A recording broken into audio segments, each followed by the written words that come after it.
Hello all, అందరూ ఎలా ఉన్నారు? నేను రీసెంట్గా తెలియకుండా చాలా వెయిట్ పుట్ ఆన్ అయ్యాను. దాన్ని రెడ్యూస్ చేసుకోవడం కోసం ఒక 30 డేస్ ఛాలెంజ్ చేస్తున్నా. ఇది డే 1 చాలా ఎగ్జైటెడ్గా లేచాను నా యోగా క్లాస్ కోసం. బట్ సమ్ రీజన్స్ వల్ల క్లాస్ క్యాన్సిల్ అయింది.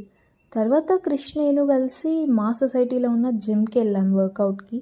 నేను ఫస్ట్ 15 మినిట్స్ వాకింగ్ చేసి దాని తర్వాత 15 మినిట్స్ రిమైనింగ్వి చేస్తాను. ఫస్ట్ డే ఇంటెన్స్గా స్టార్ట్ చేసి నెక్స్ట్ డే బెడ్ మీద నొప్పులతో పడుకోవడం కన్నా స్టెప్ బై స్టెప్ కొంచెం కొంచెం పెంచుకుంటూ వెళ్ళడం బెటర్ అనిపిస్తుంది నాకు. వర్కౌట్ అయిపోయాక మా జిమ్ ముందు స్విమ్మింగ్ పూల్ ఉంటుంది. ఒక 10-15 మినిట్స్ అక్కడ చల్లగా గాలి వస్తే అక్కడ స్పెండ్ చేసి ఇంటికి వెళ్తాము. Workout series or weight loss series లాగా ఏమైనా చేయమంటారా? కామెంట్ చేయండి. అండ్ ఇంటికి వెళ్ళాక ఆ రోజు శ్రావణ శుక్రవారం పూజ చేశాను. అండ్ ఈవినింగ్ టైంలో అయితే బుక్ చదువుకోవడానికి వెళ్ళాను. Do subscribe.